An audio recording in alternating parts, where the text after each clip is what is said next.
The year was 1845, a time when the British Empire spanned the globe and its dominion over the seas was unquestioned. Yet one elusive prize remained, a fabled shortcut through the frozen north, the Northwest Passage. For centuries, this icy labyrinth had taunted explorers, claiming ships and lives, but to conquer it would mean unparalleled glory. A triumph of human ingenuity over nature's most formidable barriers. At the heart of this ambition stood Sir John Franklin, a name already etched into the annals of Arctic exploration, albeit one tinged with a reputation for both courage and a peculiar streak of ill fortune. The British Admiralty, ever eager to assert its dominance and push the boundaries of scientific knowledge, poured immense resources into this latest, grandest attempt. They envisioned a passage that would not only open new trade routes, but also unlock the Arctic's mysteries, charting unknown territories and gathering invaluable data on magnetism, oceanography, and natural history. Franklin, despite his past ordeals, including a harrowing overland expedition where he and his men were forced to resort to desperate measures to survive, was chosen to lead. His experience, though punctuated by hardship, was seen as an asset, a testament to his resilience. He was a seasoned commander, a man of unwavering resolve, and perhaps a symbol of the Empire's own unyielding spirit. Meticulous preparations began for what was arguably the most advanced Arctic expedition ever conceived. 2 ships, HMS Erebus and HMS Terror, veterans of previous polar voyages, were refitted with state-of-the-art technology. Their wooden hulls were reinforced with iron plating, designed to withstand the crushing embrace of pack ice. Revolutionary steam engines, drawing power from internal coal bunkers, were installed, promising mobility independent of the wind. They were, in essence, floating fortresses, paragons of Victorian engineering, equipped with enough provisions to last 3 years.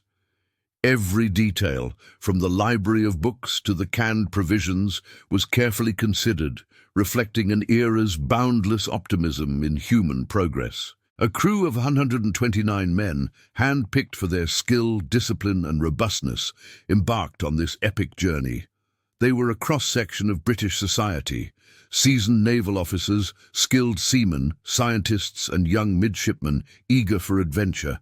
Each man carried with him not just his naval kit, but also the hopes and dreams of the families they left behind in bustling English ports and quiet villages. Wives, mothers, and sweethearts waved tearfully from the docks, their hearts swelling with a mixture of pride and unspoken trepidation. They envisioned their loved ones returning as heroes, garlanded with laurels, their names forever linked to a monumental achievement. The grand send-off from Greenhithe, England, was a spectacle of national pride. Crowds cheered, flags fluttered, and cannons boomed as Erebus and Terror, their black hulls gleaming, sailed majestically down the Thames. The air was thick with optimism, a collective belief that this time success was inevitable. The initial leg of the journey was uneventful, a smooth passage through familiar waters, a gentle easing into the vast unknown. Then came the last known sightings. In late July 1845, off the coast of Greenland, whaling ships encountered the expedition. The crews exchanged pleasantries, shared news from home, and watched as the 2 grand vessels, under full sail, disappeared into the northern horizon. A final wave, a last visual connection to civilization, and then silence. The confidence back home remained unshaken. The British public, fueled by tales of heroic exploration, fully expected the expedition to return victorious, its mission accomplished. There was an underlying hubris, a collective underestimation of the Arctic's raw, untamed power.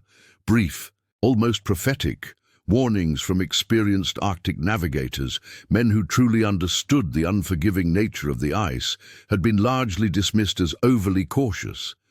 They spoke of the Arctic's indifference, its capacity to swallow ambition whole.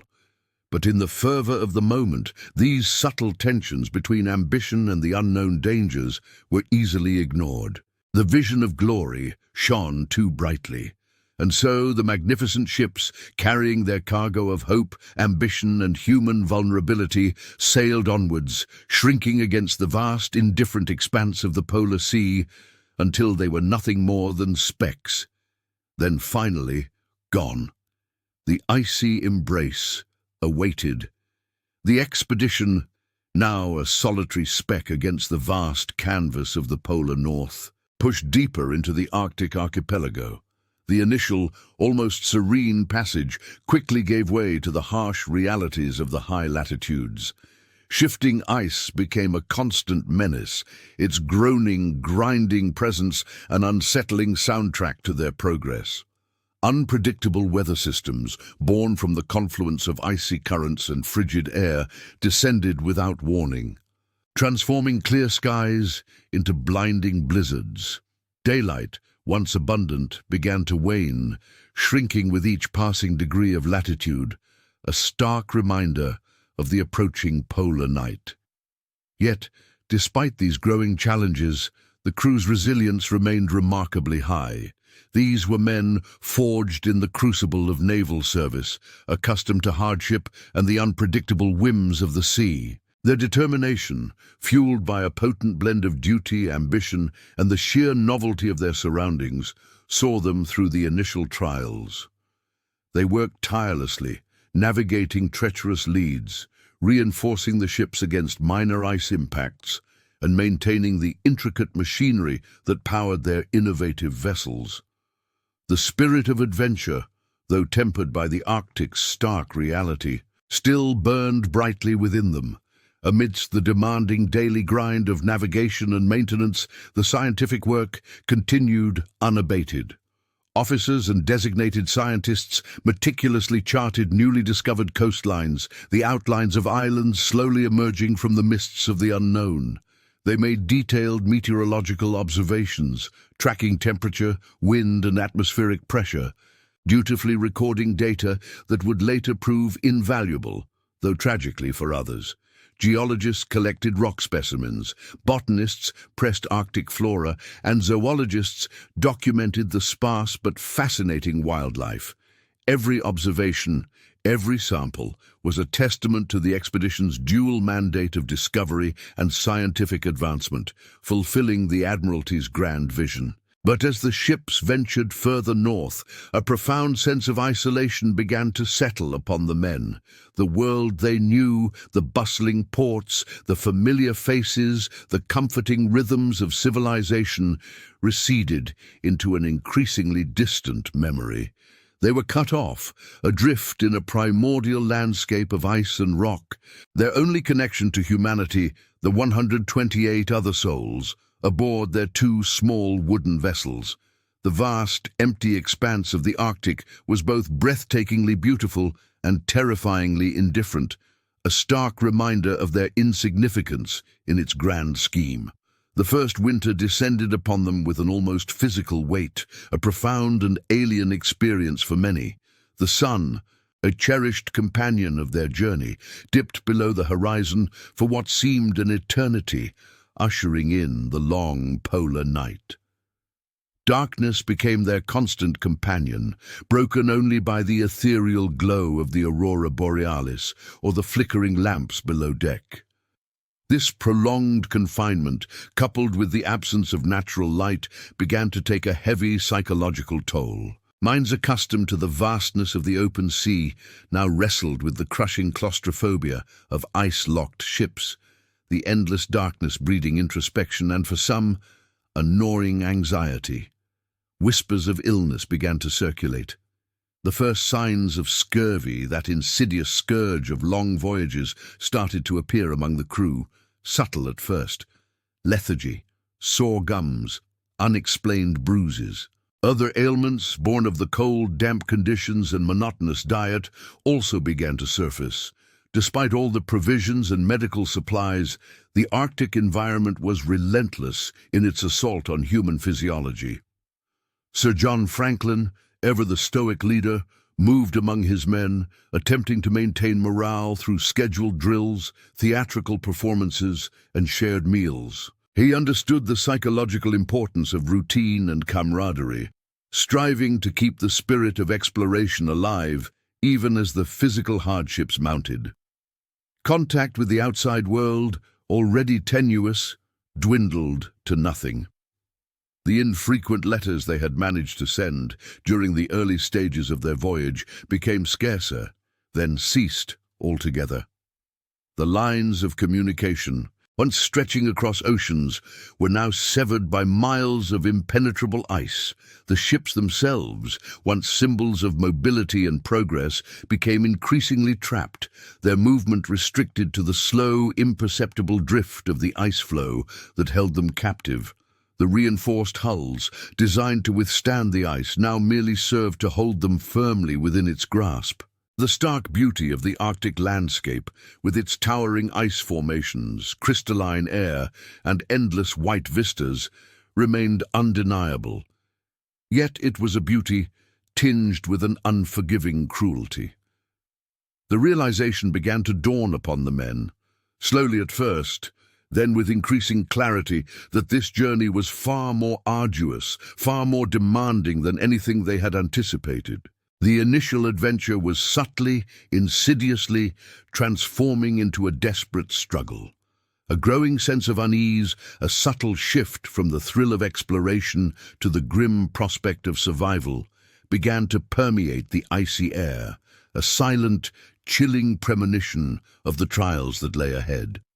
The second winter descended upon the trapped vessels with a malevolent intensity, an icy grip far harsher and more relentless than the first. The brief, almost illusory summer had offered no respite, no crack in the monolithic ice that held HMS Erebus and HMS Terror firmly in its unyielding embrace. The ships, once proud symbols of British naval might and scientific ambition, were now nothing more than frozen mausoleums, their hulls groaning under the immense pressure of the surrounding floes.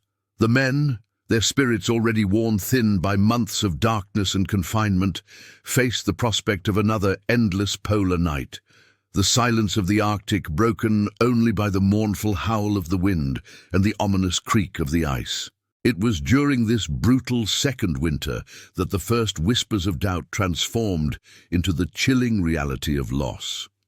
Death, an abstract concept barely acknowledged during their grand departure, began to claim its victims. Initially, these were isolated incidents, attributed to natural causes or unavoidable accidents, a sudden illness, a slip on the icy deck, the unforgiving cold taking its toll on the weakest among them. Each loss, however, sent a ripple of despair through the tight-knit community. A man who had shared their meals, their jokes, their hopes, was suddenly gone, his bunk empty, his space a void that echoed with the fragility of their own existence. The impact on morale was profound, a constant, nagging reminder of their precarious situation. The initial stoicism gave way to a more somber resignation, a quiet fear that gnawed at the edges of their resolve. Scurvy, that ancient enemy of seafarers, intensified its relentless assault. Despite the preserved lemons and other antiscorbutics brought along, the prolonged absence of fresh provisions, coupled with the extreme cold and lack of sunlight, rendered their defenses increasingly ineffective. Gums bled, teeth loosened, limbs swelled, and the vibrant life force within them slowly, agonizingly, ebbed away. Other diseases, exacerbated by the cramped, damp conditions and compromised immune systems, also spread insidiously through the ships. The infirmary, once a sparsely used space, became a grim testament to the Arctic's unforgiving nature. Sir John Franklin, his face etched with growing worry, redoubled his efforts. He understood that inaction was a far greater enemy than the cold. He dispatched more sledging parties, not merely for scientific exploration now, but with an increasingly desperate hope of finding a navigable route, a break in the ice that might offer a chance of escape. These journeys, undertaken by men already weakened and demoralized, were arduous beyond measure. They returned often frostbitten, exhausted, and empty-handed, their reports confirming the disheartening reality. The ice was a solid, impenetrable prison in every direction. The depletion of fresh provisions became a gnawing concern. The carefully rationed stores, once seemingly inexhaustible, were dwindling at an alarming rate. The reliance on preserved foods, primarily tinned meats and vegetables, grew heavier. While these were revolutionary for their time, the monotony of the diet and the increasing suspicion about the quality of the canning process, a concern that would only be fully understood much later, added another layer of psychological strain. The taste of fresh food became a distant, almost painful memory, a symbol of the world they had left behind. The prolonged isolation weighed heavily on every soul. Months bled into years, and the lack of progress, the constant, unchanging vista of ice and snow, began to erode even the strongest wills. Conversations grew repetitive, silences longer, and the vast, empty expanse outside seemed to mirror the growing emptiness within. Anxieties about their fate, about the families they had left behind, about the reputation of the expedition, began to fester. What would England think? Would anyone even remember them? It was against this backdrop of escalating hardship and dwindling hope that the first serious discussions about abandoning the ships began to take hold.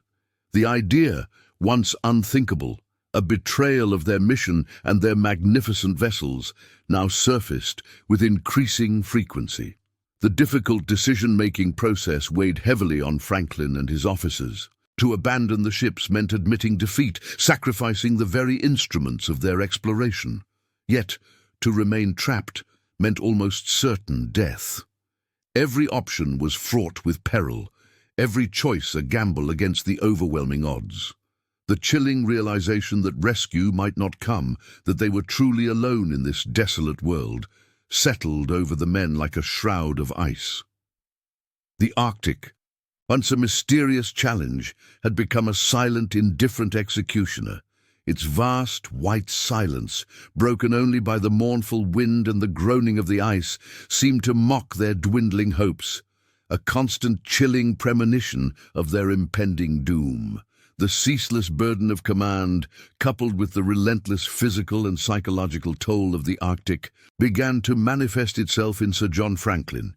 His once robust health, a testament to years of endurance in unforgiving climes, now visibly deteriorated.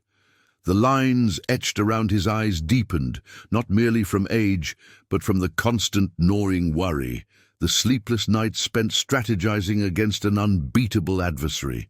His movements became slower, his voice, usually firm and reassuring, occasionally wavered. He carried the weight of 129 lives, each decision amplified by the desolate isolation, each setback a personal defeat. The hope he had so tirelessly tried to instill in his men slowly ebbed from his own spirit, replaced by an exhaustion that permeated his very being. His final days aboard HMS Erebus were undoubtedly a struggle against both the elements and his own failing body. While the official record would later state his death occurred in June 1847, the exact circumstances remained shrouded in the ambiguity of the Arctic's vast silence. Was it a sudden collapse, brought on by the cumulative stress? Or a slow, agonizing decline from scurvy, or another insidious disease that had already claimed so many of his men? The truth was lost to the biting winds and endless ice, leaving only the stark fact of his demise. He passed away, far from home, far from the accolades of a grateful nation, his grand ambition ultimately swallowed by the very wilderness he sought to conquer. The impact of Franklin's death on the crew was profound, a seismic shock that reverberated through the already fragile morale of the expedition. He was not merely their commander, he was the embodiment of their mission, the figurehead of their collective hope. His loss created a vacuum of leadership, a terrifying void in a world already devoid of comfort.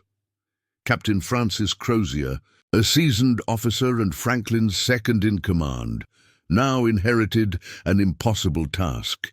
He faced not only the logistical nightmare of 2 icebound ships and a dwindling crew, but also the immense psychological burden of leading men who had just witnessed the fall of their revered leader. The weight of command, once shared, now rested entirely on his shoulders, a crushing responsibility in the face of insurmountable odds. Crozier, a man of quiet determination, understood the gravity of their situation. He continued the desperate attempts to free the ships, employing every known method, from saw-cutting ice channels to the futile hope that a shift in the ice might miraculously release them. Yet, with each passing week, the grim reality became clearer. The Erebus and Terror were irrevocably trapped, their reinforced hulls mere toys in the grip of the Arctic's frozen embrace. The once proud vessels, symbols of human ingenuity and ambition, had become mausoleums, slowly succumbing to the ice. The realization that the entire expedition was in grave danger, teetering on the precipice of utter disaster, solidified in the minds of Crozier and his remaining officers. The difficult choice to abandon the ships, once a theoretical discussion, now became an inevitable, chilling certainty. It was a decision born not of cowardice, but of a desperate, last-ditch effort for survival. The ships, magnificent as they were, had become a liability, a prison rather than a sanctuary. As preparations began for the overland march, the first caches of supplies were meticulously left behind, a poignant sign of surrender.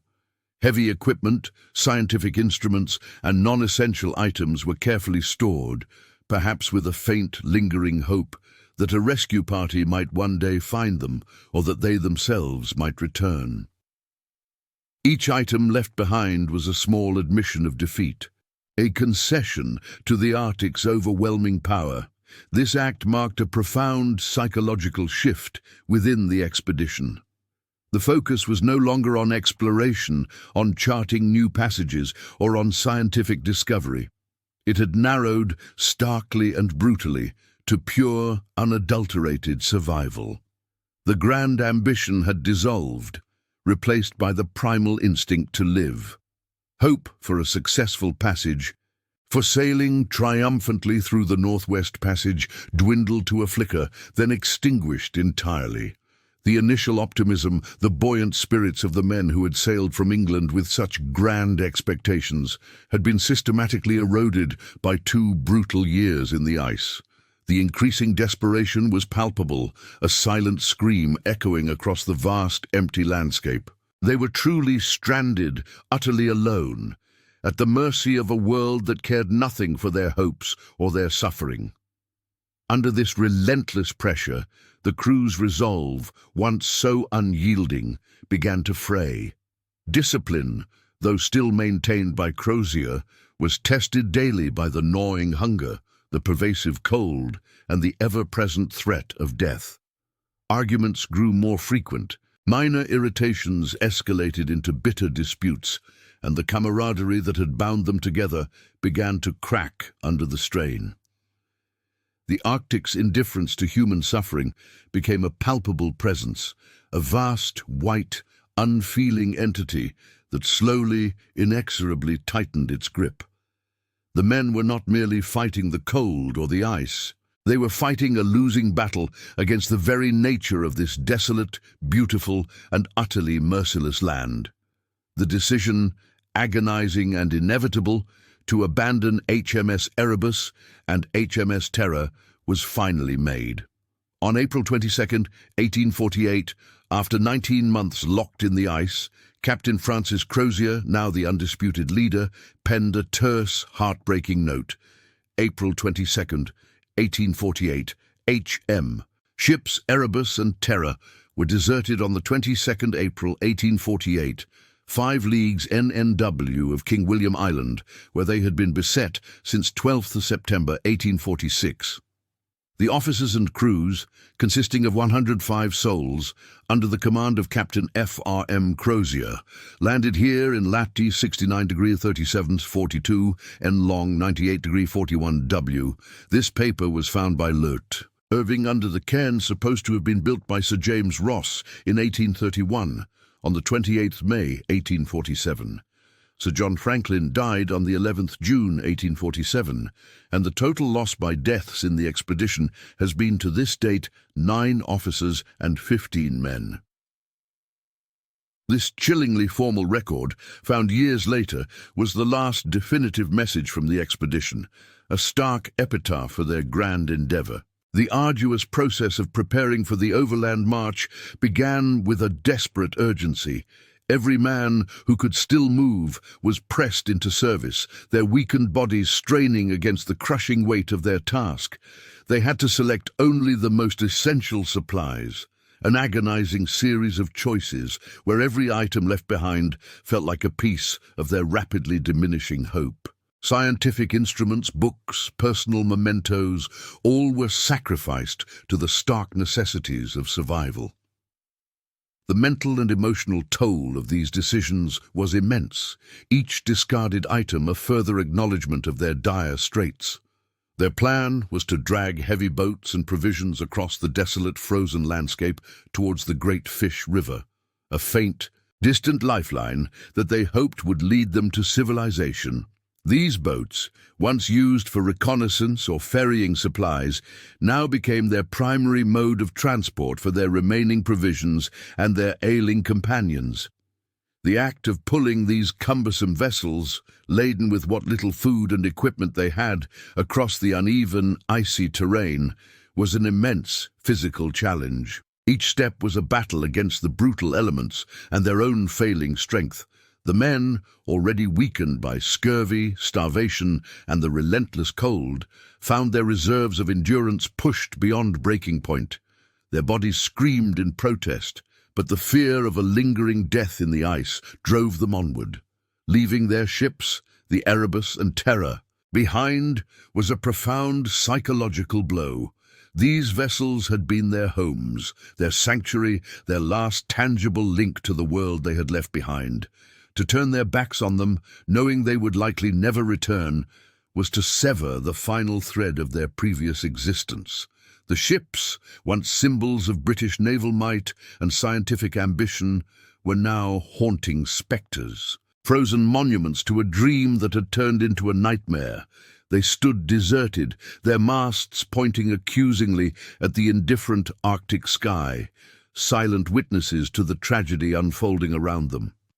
Despite the overwhelming odds, a sliver of initial optimism, a desperate hope, flickered among the remaining 105 souls. They clung to the belief that if they could just reach the Great Fish River, if they could just keep moving, they might somehow make it to safety. This hope, fragile as it was their only fuel, a defense against the creeping dread of the unknown wilderness ahead. The stark contrast between the ship's former grandeur and their current abandonment was a constant, searing reminder of how far they had fallen. The haunting image of the deserted vessels, frozen in time, would forever be etched into the memory of those who saw them. As they began their perilous march, the first encounters with the indigenous Inuit people occurred.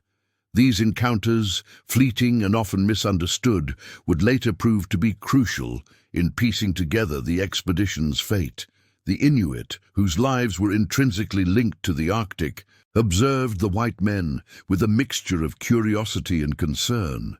They saw the men's deteriorating health, their strange customs, and their evident lack of understanding of the land that was their home.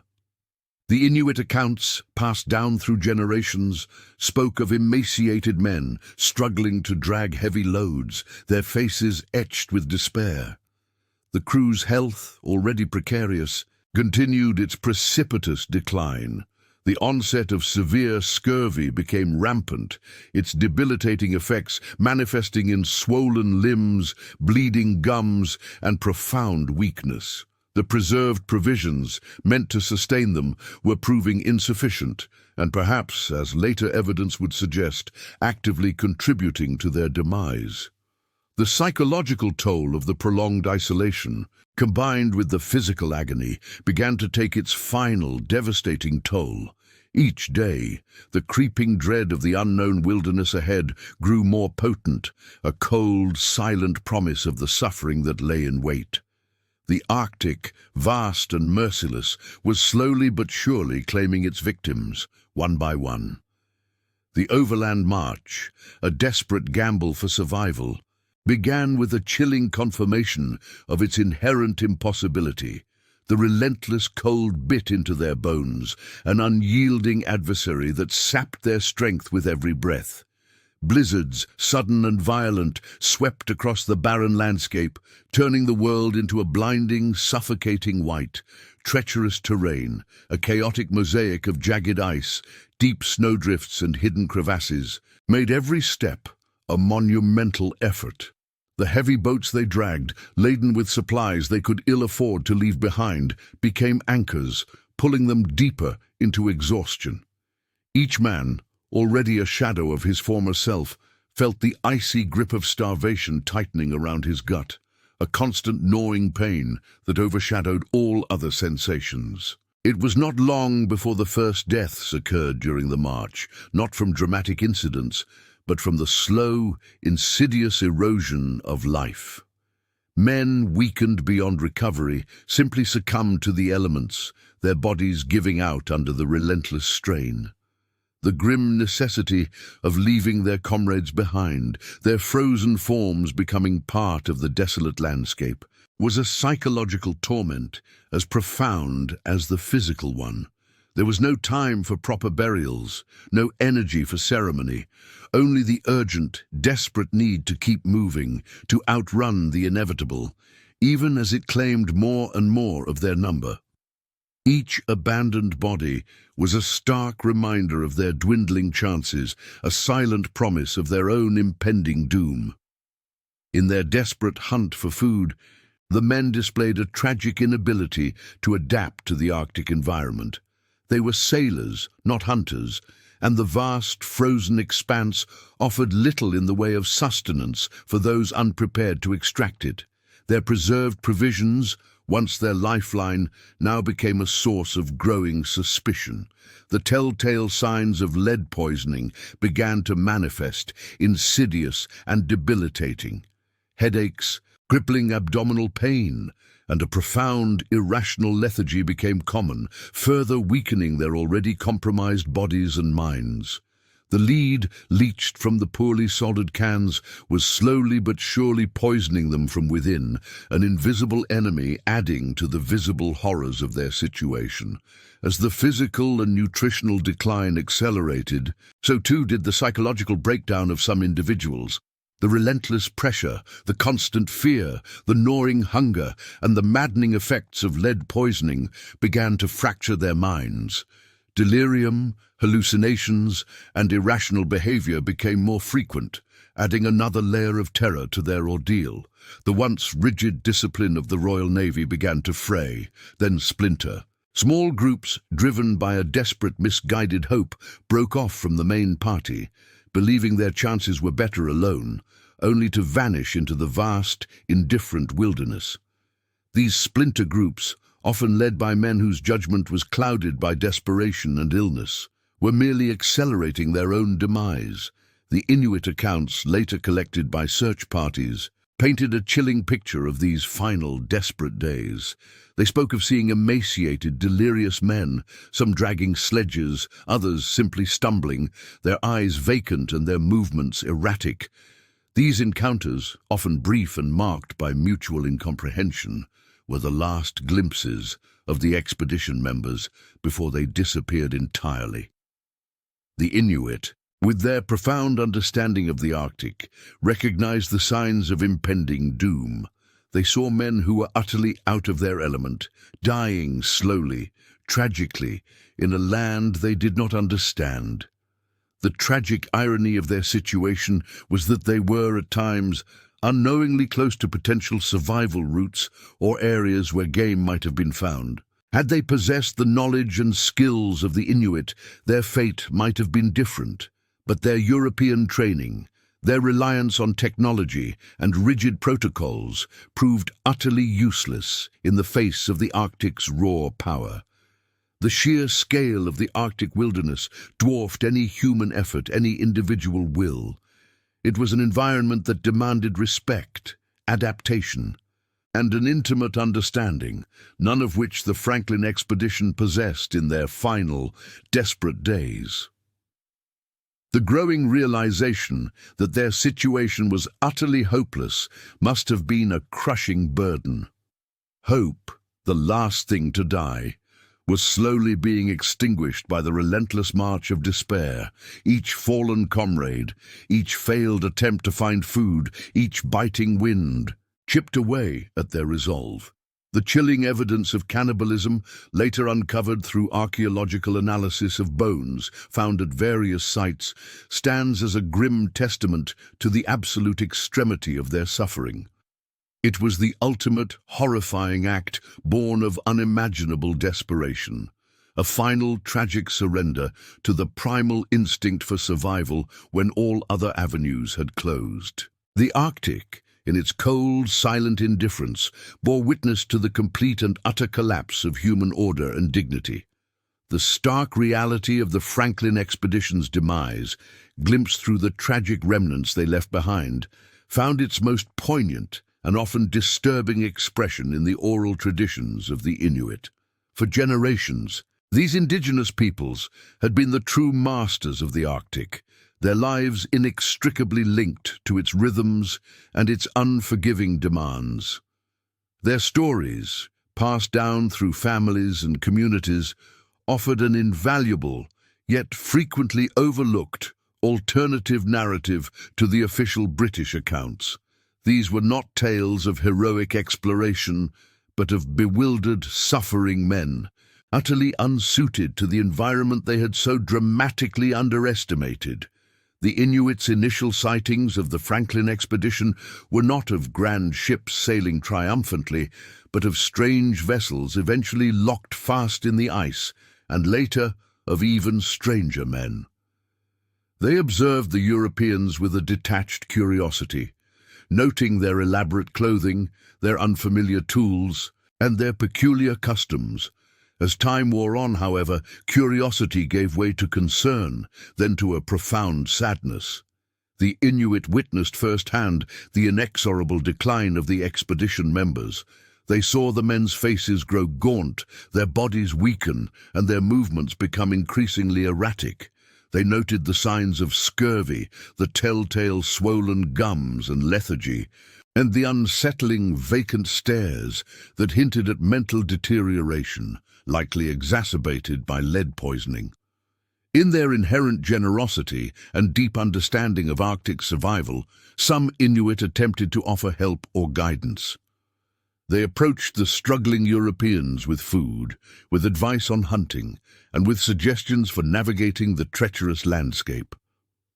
However, a profound cultural clash and insurmountable communication barriers often prevented these attempts from succeeding.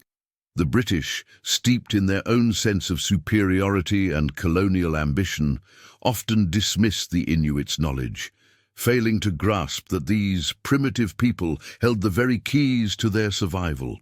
This tragic misjudgment would prove fatal. The Inuit accounts are filled with haunting details of finding abandoned camps and bodies. They spoke of encountering men who were falling down as they walked, their strength utterly depleted, their spirits broken. They described scenes of desperation, men attempting to drag heavy boats across impossible terrain, abandoning valuable equipment and showing signs of extreme hunger. These were not the proud, disciplined sailors who had set out from England, but shadows of their former selves, reduced to a primal struggle against an environment they could not conquer. The Inuits' perspective was one of profound pity for these white men who lacked the fundamental skills to survive in their homeland. They observed the Europeans' inability to hunt seals or caribou effectively, Their reliance on tinned food that proved both insufficient and toxic, and their rigid adherence to European methods that were utterly useless in the Arctic. Through their generations of oral tradition, the Inuit meticulously preserved the memory of these events. They spoke of discovering artifacts, buttons, cutlery, pieces of wood that had been left behind by the dying men. These items, often passed down as family heirlooms, served as tangible evidence of the tragic encounters. The profound impact of these events resonated deeply within the local communities, leaving an indelible mark on their collective memory. The stories were not just historical accounts, they were cautionary tales woven into the fabric of their identity, emphasizing the importance of respect for nature and the wisdom of their ancestors. The tragic humanity of the Inuits' observations stands in stark contrast to the often romanticized or sanitized versions of the expedition's end. They saw not heroes, but suffering human beings, stripped of their dignity by starvation, disease, and the relentless cold. Their narratives paint a chilling, almost unbearable picture of the last living survivors, struggling through the snow and ice, their hopes extinguished, their bodies failing. It is a haunting image, etched into the collective consciousness of the Arctic, a silent testament to the ultimate fate of the Franklin expedition, witnessed by those who truly understood the power of the land.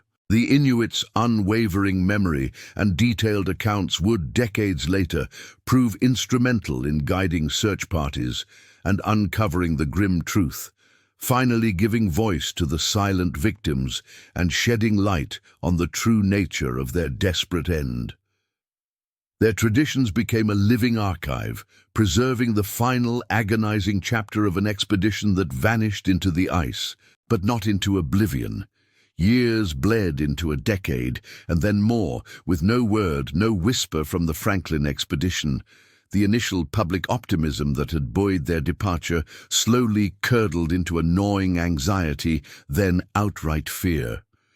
In England, the absence of news from the illustrious Sir John Franklin and his men became a national obsession, a gaping wound in the proud heart of the British Empire. Public concern mounted, eventually escalating into a crescendo of pressure on the British Admiralty, demanding action, demanding answers. At the epicenter of this mounting clamour stood Lady Jane Franklin, a woman of formidable intellect and unwavering resolve. Her husband's disappearance did not break her spirit. Instead, it forged it into an indomitable force. She became the tireless, relentless advocate for her lost husband and his crew, refusing to accept their fate as a foregone conclusion. While the Admiralty hesitated, constrained by bureaucracy and the immense cost of Arctic endeavours, Lady Jane took matters into her own hands. She used her personal fortune, her considerable influence, and her relentless letter-writing campaign to galvanize support. She lobbied politicians, appealed to scientists, and even directly funded several private search expeditions, often against the advice of those who believed her efforts futile.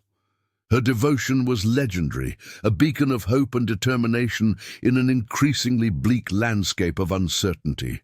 Under pressure from Lady Franklin and a concerned public, the first official search missions were eventually launched by the Admiralty.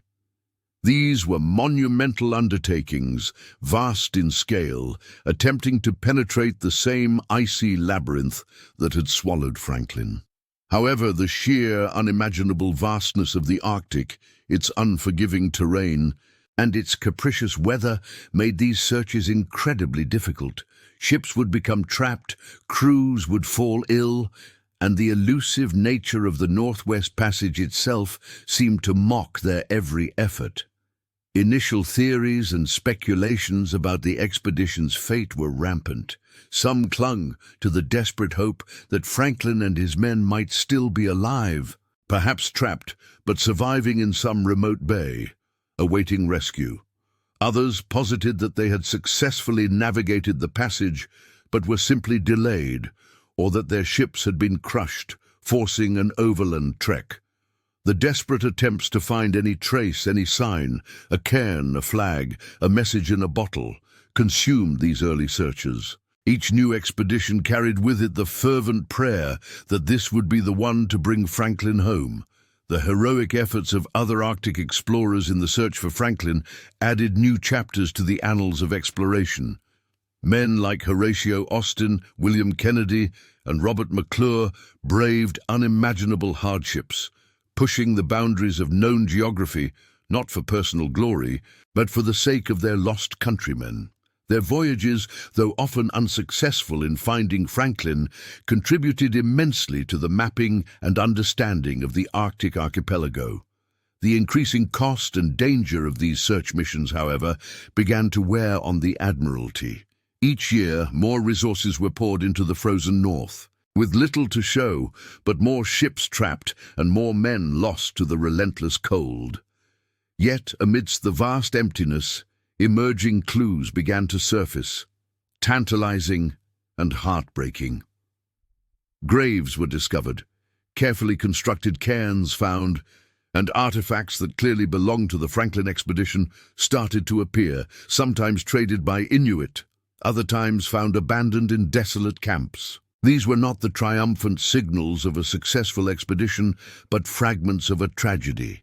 Each discovery, whether a simple button or a more significant piece of equipment, was meticulously documented, a tiny piece in a colossal, macabre puzzle. The slow, painful process of piecing together the narrative of the lost expedition began, a grim reconstruction of their final, desperate struggle. With each passing year, the faint glimmer of hope that Franklin and his men might still be alive dimmed further, replaced by a growing dread. The evidence, though sparse and fragmented, increasingly pointed towards a catastrophic end. The Arctic, in its silent, indifferent majesty, was slowly revealing its secrets, one heartbreaking clue at a time. The initial romantic notions of a glorious discovery had long since evaporated, replaced by the chilling certainty that the outcome would be nothing short of tragic. The British public, and especially Lady Franklin, braced themselves for the inevitable, for the final devastating truth that surely awaited them in the icy wastes. The search had begun as an act of hope. It was slowly transforming into an archaeological inquest into a mass grave. The growing dread that had settled over Britain found its first concrete and utterly horrifying confirmation not through the grand expeditions, but through the unassuming yet pivotal journey of Dr. John Rae. A physician and seasoned Arctic explorer, Rae embarked on an expedition for the Hudson's Bay Company in 1853, driven by a different mandate than the Admiralty's searches. His mission was to chart a portion of the Arctic coastline, but fate and the Inuit had other plans for him. During his travels, Rae encountered a group of Inuit near Pelly Bay, whose accounts would shatter the lingering illusions surrounding the Franklin expedition. These Inuit, with a quiet solemnity born of first-hand observation, recounted a harrowing tale. They spoke of seeing a large group of white men, some years prior, struggling to walk, many dragging sledges, their numbers dwindling. They described the men as emaciated, their faces dark, their movements faltering. Crucially, they also spoke of discovering bodies further south, near a river where the remains bore disturbing signs. The Inuit, who had a profound understanding of survival in the Arctic and the human body's limits, described bones that had been deliberately broken and defleshed, suggesting acts of cannibalism as a last, desperate resort. What lent undeniable credibility to these shocking accounts was the physical evidence Rae was able to collect. From the Inuit, he obtained several artifacts that were unmistakably from the Franklin expedition: silver spoons and forks bearing the Franklin crests, buttons from naval uniforms, and other personal effects. These items, traded by the Inuit, who had found them amongst the abandoned camps and bodies, served as irrefutable proof that the men had indeed perished in the manner described. The objects were not just relics, they were silent, metallic witnesses to the final tragedy. Upon his return to Britain in 1854, Rae submitted his report to the Admiralty, detailing the Inuits' testimony and presenting the tangible evidence. The reaction was immediate and ferocious. Public disbelief and outrage erupted across Britain. The notion that British naval officers and gentlemen, heroes of the Empire, could have resorted to cannibalism was deemed an unthinkable stain on national honour. Leading the charge against Rae was Lady Jane Franklin, whose tireless advocacy for her husband had made her a formidable figure. She vehemently denied Rae's findings, arguing that the Inuit were unreliable witnesses and that such acts were impossible for men of Franklin's caliber. The controversy was amplified by prominent figures of the day, most notably Charles Dickens. The celebrated author, deeply embedded in the Victorian romanticism of British heroism, penned an infamous essay titled The Lost Arctic Voyagers in his weekly journal, Household Words. In it, he launched a scathing attack on Rae, dismissing the Inuit as savages whose testimony was inherently untrustworthy, and fiercely defending the honour of Franklin and his men. Dickens posited that the men would have faced death with dignity, their resolve unbroken, rather than descend into such depravity.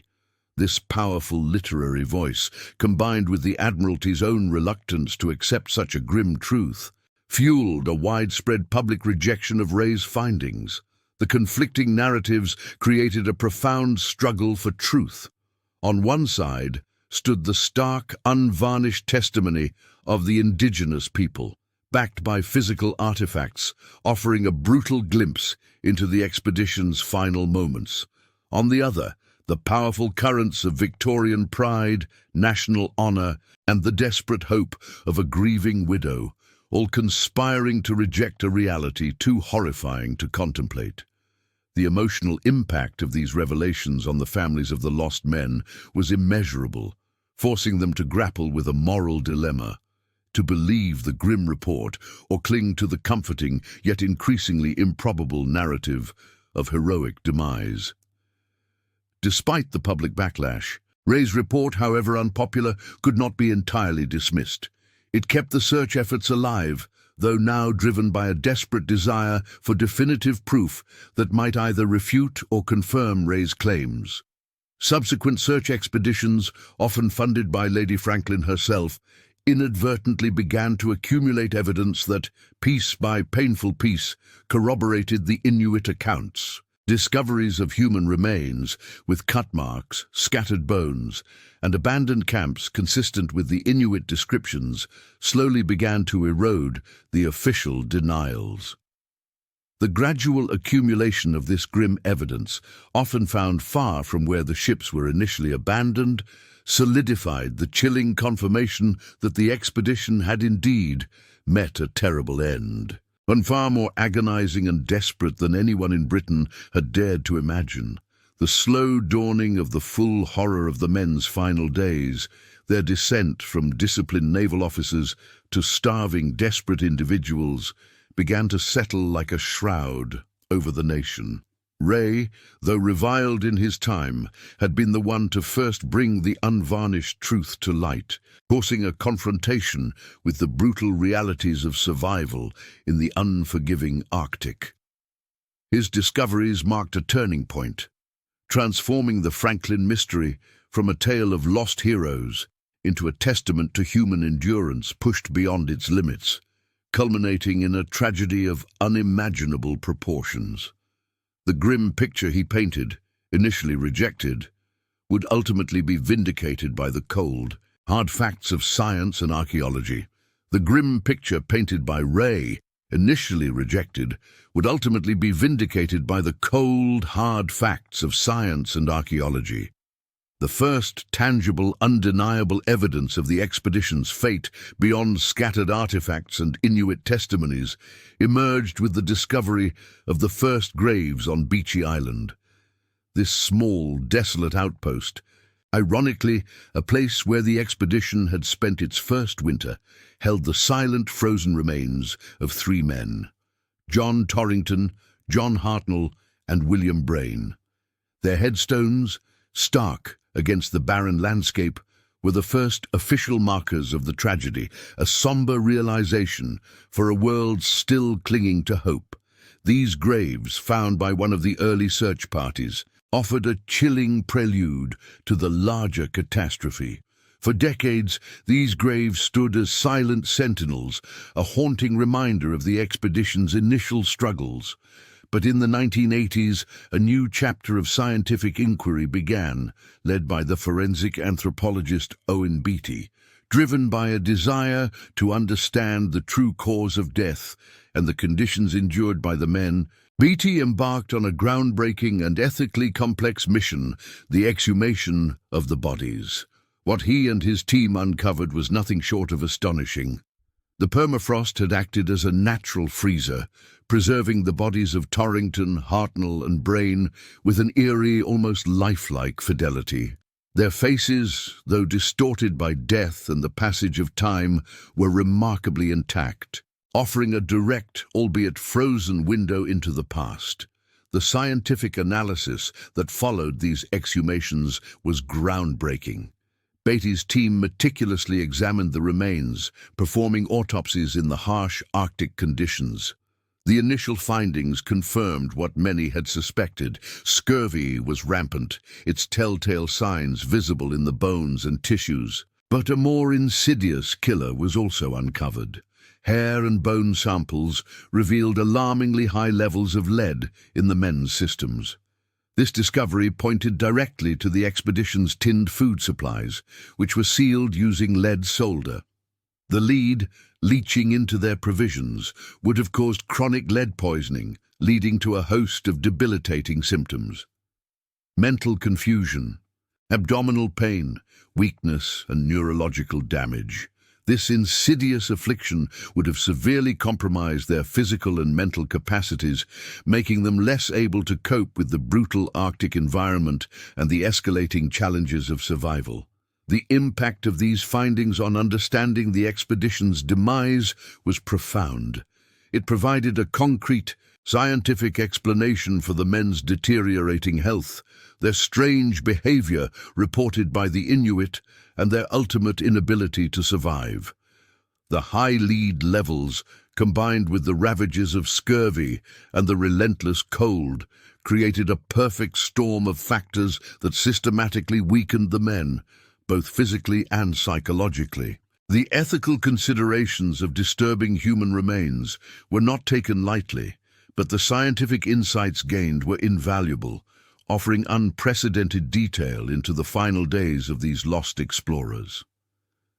The poignant images of the young men, frozen in time, their faces expressing a silent agony, resonated deeply with the public. John Torrington, the first to be exhumed, became the face of the tragedy, his remarkably preserved visage gracing magazine covers and documentaries. These were not just anonymous sailors. They were individuals, their personal stories now illuminated by the cold light of science. The exhumations brought a new layer of humanity to the long dead, allowing researchers to piece together the grim reality of their suffering.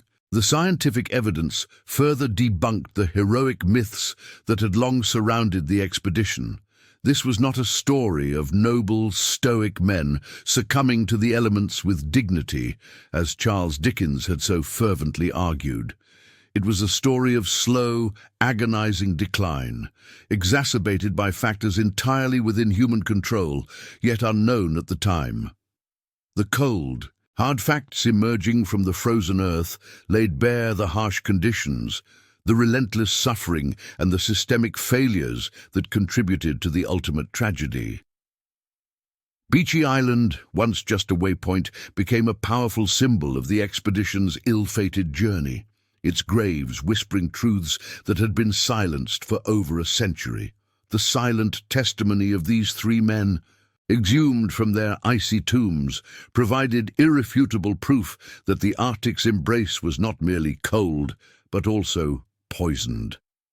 The profound scientific revelations from the beachy island graves provided crucial insights into the men's deteriorating health. Yet the ultimate fate of the two ships, HMS Erebus and HMS Terror, remained an enduring mystery. For over a century and a half, the Arctic held their secrets in its icy grip, mocking every attempt to locate them. The vastness of the Canadian Arctic archipelago, coupled with the constantly shifting ice and extreme weather conditions, made any systematic search an almost impossible task. Countless expeditions had scoured the region, driven by historical curiosity, national pride, and the sheer challenge of solving one of history's greatest maritime enigmas. Each new lead, each whisper of a possible location, was met with renewed hope, only to be dashed against the relentless indifference of the polar landscape. However, the advent of modern technology, coupled with a renewed commitment from the Canadian government, slowly began to turn the tide. The search for the Franklin wrecks transformed from a romantic quest into a high-tech archaeological endeavor. Sophisticated tools like multi-beam sonar, remotely operated vehicles, and autonomous underwater vehicles were deployed, systematically mapping vast swathes of the seabed.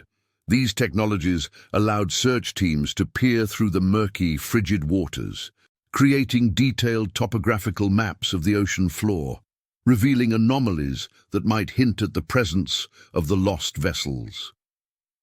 The sheer scale of the operation was unprecedented, involving multiple government agencies, scientific institutions, and private organizations, all united by a common goal. Crucially, the modern search efforts recognized the invaluable, often overlooked, contribution of Inuit knowledge and oral traditions.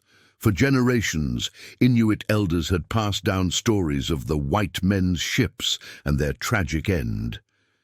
These accounts, once dismissed or misunderstood by Western explorers, became a cornerstone of the contemporary search strategy. Parks Canada, leading the charge, established deep collaborations with Inuit communities, actively soliciting their traditional knowledge, which included detailed descriptions of the ship's last known locations, their appearance, and the fate of their crews.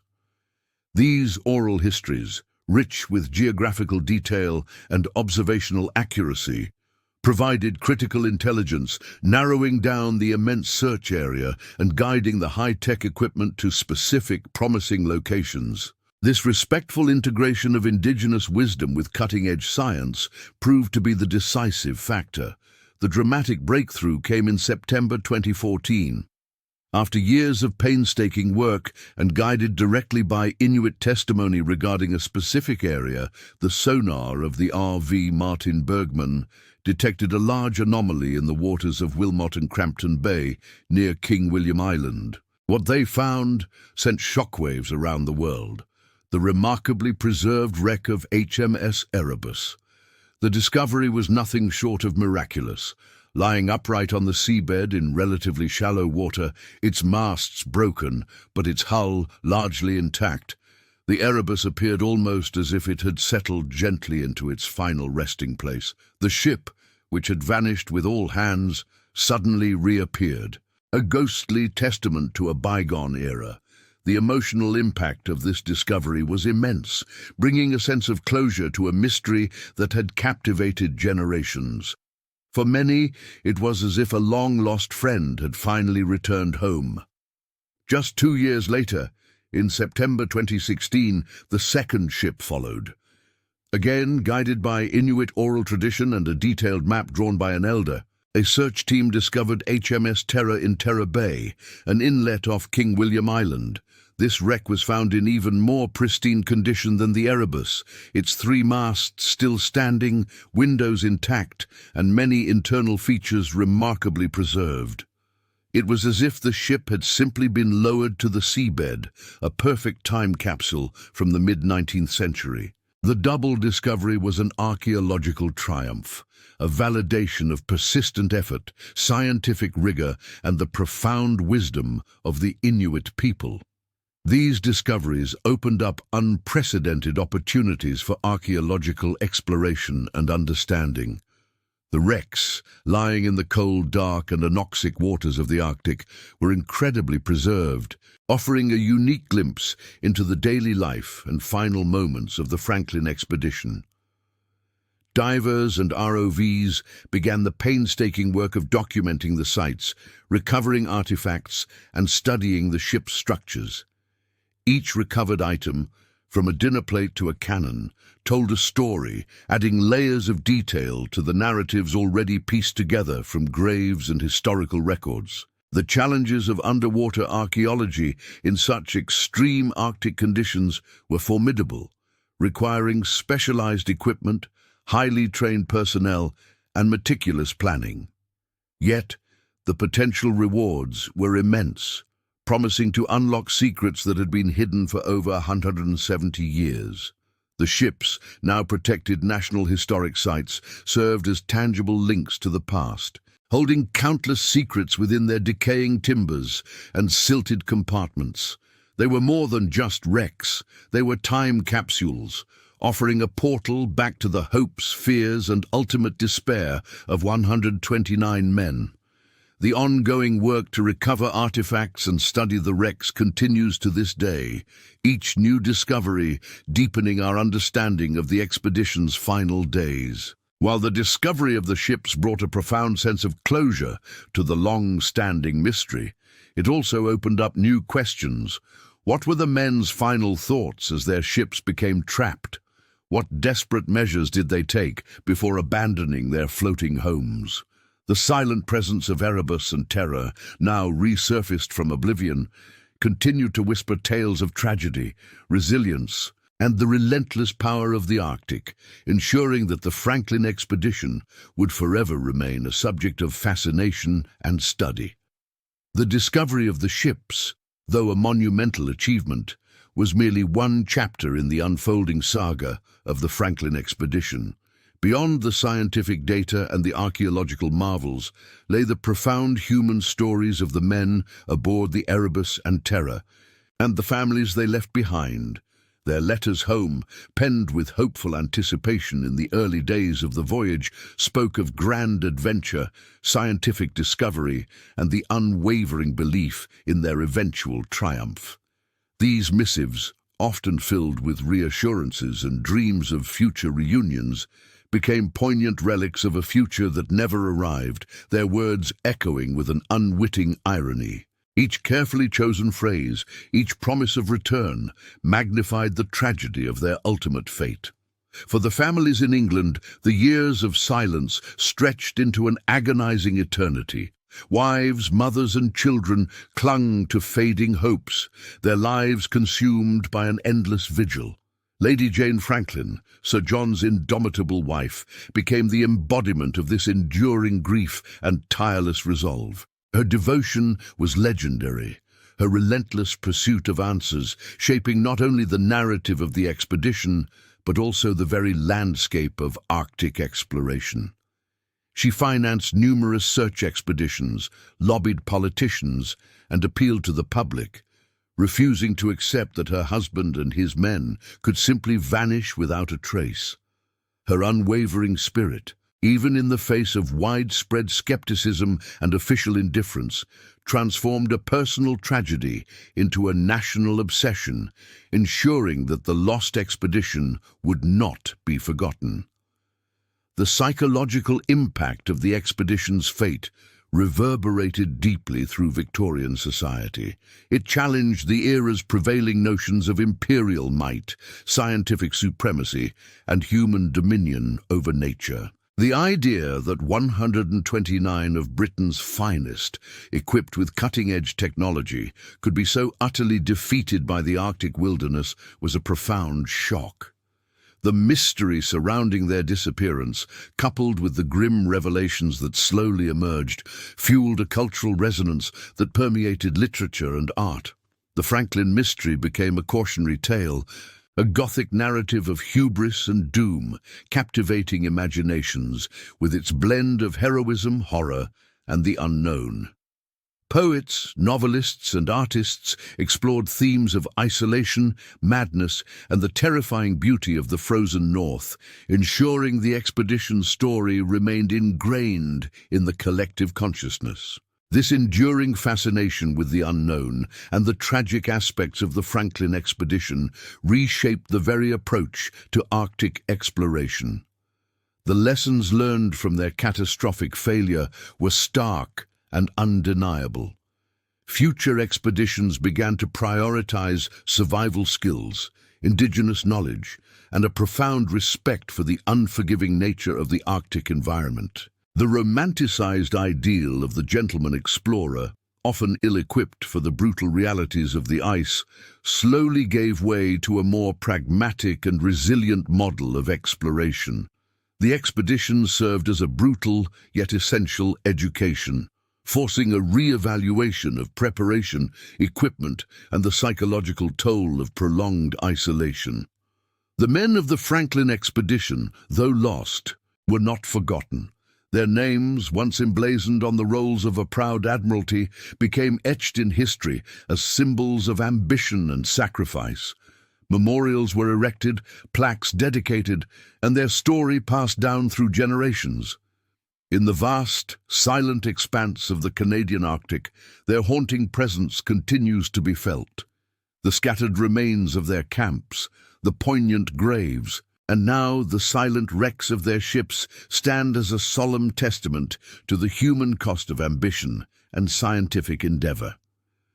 The Arctic, an indifferent but powerful witness, holds their secrets, occasionally yielding a new artifact, a new piece of the puzzle, but always reminding humanity of its ultimate power.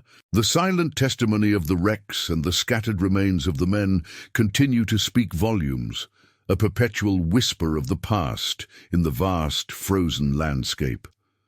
Their story is a powerful reminder that even the most meticulously planned ventures can be undone by the relentless power of nature, and that the pursuit of glory often carries an unimaginable price. The ghosts of the Arctic, the spirits of those 129 men, continue to drift through the cold winds, their tale forever intertwined with the ice that claimed them. The tragic saga of the Franklin expedition, a century and a half in the making, has slowly yielded its secrets, not through a single dramatic revelation, but through a painstaking accumulation of evidence and the convergence of multiple scientific disciplines. Unraveling the mystery of how 129 men, equipped with the best of Victorian technology, vanished into the Arctic void has required forensic archaeology, historical research, and the invaluable insights of Inuit oral traditions. The picture that has emerged is not one of a singular catastrophic event, but a complex interplay of factors, a perfect storm of environmental challenges, physiological vulnerabilities, and critical human errors. At the forefront of these discoveries stands the undeniable evidence of lead poisoning. The exhumation of the first 3 graves on Beechey Island in the 1980s, meticulously conducted by forensic anthropologist Owen Beattie, provided a chilling breakthrough. Analysis of the remarkably preserved remains revealed alarmingly high levels of lead in the bones and hair of the deceased sailors.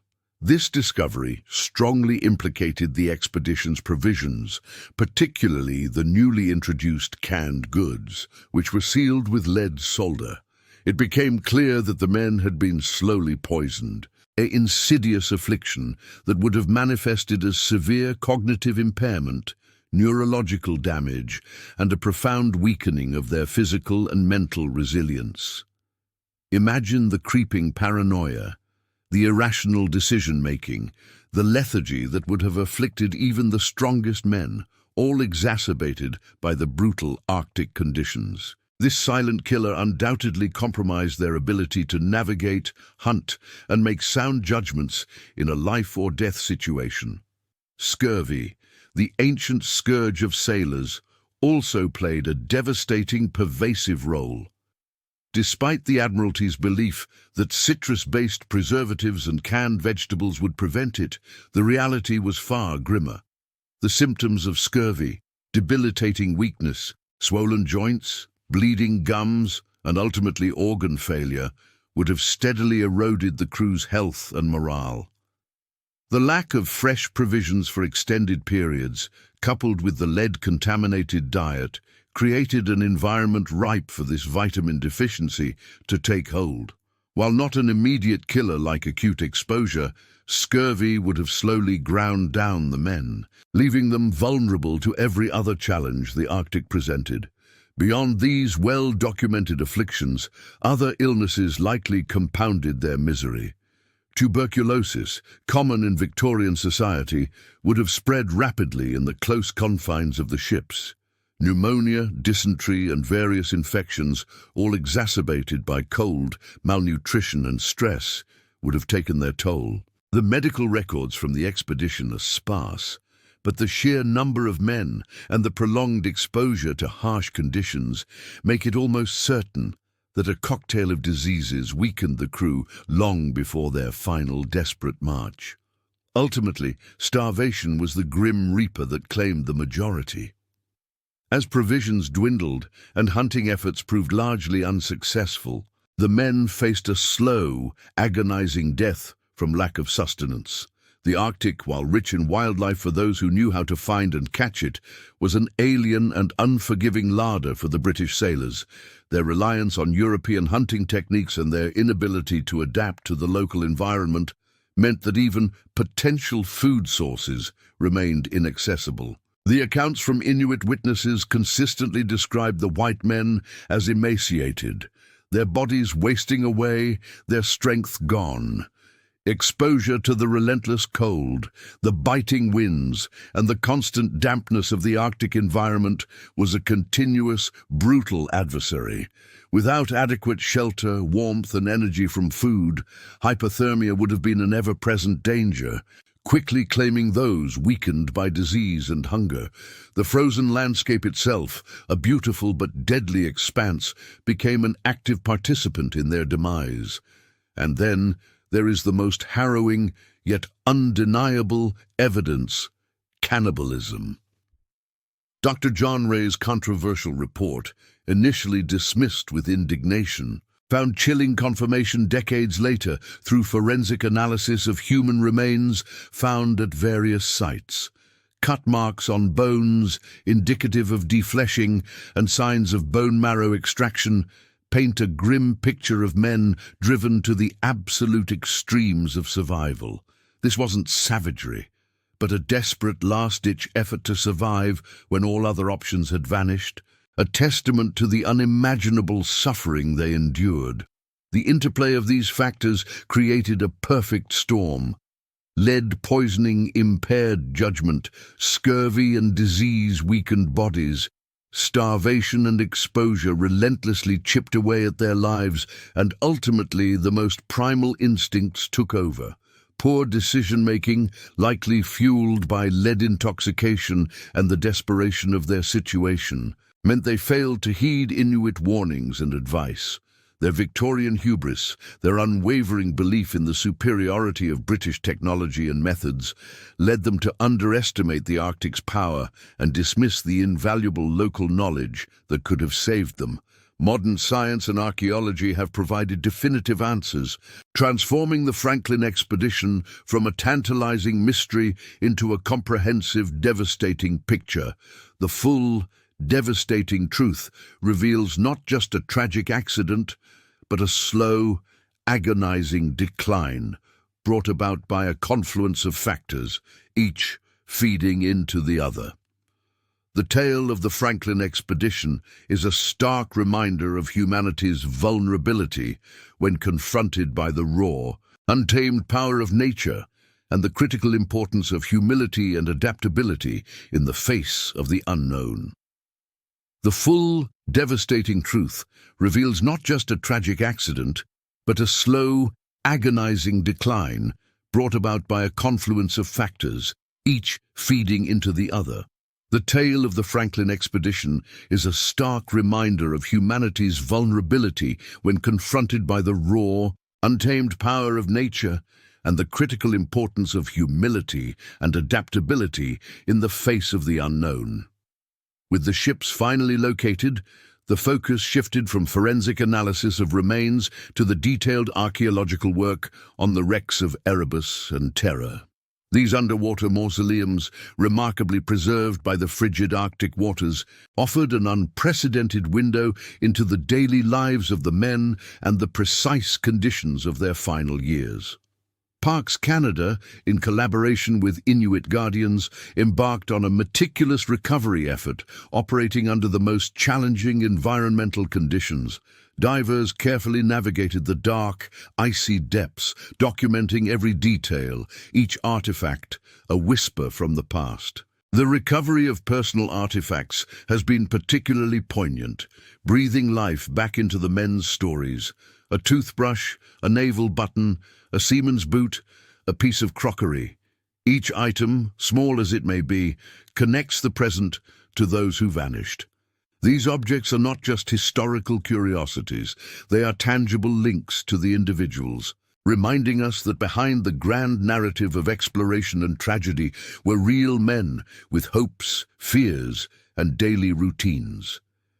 They reveal new insights into daily life aboard the ships, from the mundane tasks to the personal touches that made their floating homes bearable in the vast, indifferent Arctic. The discovery of a well-preserved uniform jacket or a scientific instrument offers clues about their duties and the structured existence that slowly unraveled into chaos. The future of the wrecks is now secure, designated as protected historical sites, ensuring their preservation for generations to come. This protection is a testament to their immense historical significance and the collaborative spirit that has finally brought their story to light. The collaboration between Parks Canada and the Inuit communities has been central to this process, recognizing the invaluable traditional knowledge held by the indigenous peoples who have lived in harmony with this land for millennia. Inuit Guardians, whose ancestors witnessed the expedition's demise, play a crucial role in the ongoing monitoring and protection of the sites, their wisdom guiding the scientific efforts and ensuring the respectful treatment of these sacred places. The enduring power of the Franklin story resonates deeply, a cautionary tale woven into the fabric of Arctic exploration history. It speaks to the human spirit's capacity for both grand ambition and tragic error, a powerful narrative of hubris clashing with the unforgiving reality of nature. The Arctic itself stands as a silent witness to this history, its vast, frozen expanse holding the secrets of an expedition that dared to challenge its might. The legacy of the 129 men who vanished into the ice is not one of failure, but a complex tapestry of human endeavor, scientific pursuit, and the ultimate limits of human endurance. Their story serves as a profound reminder of the fragility of life and the immense, humbling power of nature. It teaches us about the critical importance of adaptability, humility, and respect for indigenous knowledge when venturing into unknown territories. The ships, HMS Erebus and HMS Terror, once symbols of naval prowess and imperial ambition, now lie peacefully on the seabed, their timbers slowly yielding to the currents, their decks silent. They are no longer vessels of exploration, but monuments, eternal sentinels guarding the memories of their crew. The men who sailed them, and the ships themselves, are forever intertwined with the Arctic's history, their saga etched into the ice and waters of this remote frontier. The ultimate peace has finally been found in their icy tomb, their restless journey concluded, their mystery at last unveiled. Their sacrifice, however unintentional, contributed to a deeper understanding of the Arctic, shaping future expeditions and instilling a profound respect for the formidable environment that ultimately claimed them. The echoes of their final days continue to reverberate, a somber melody in the vast, silent symphony of the Arctic.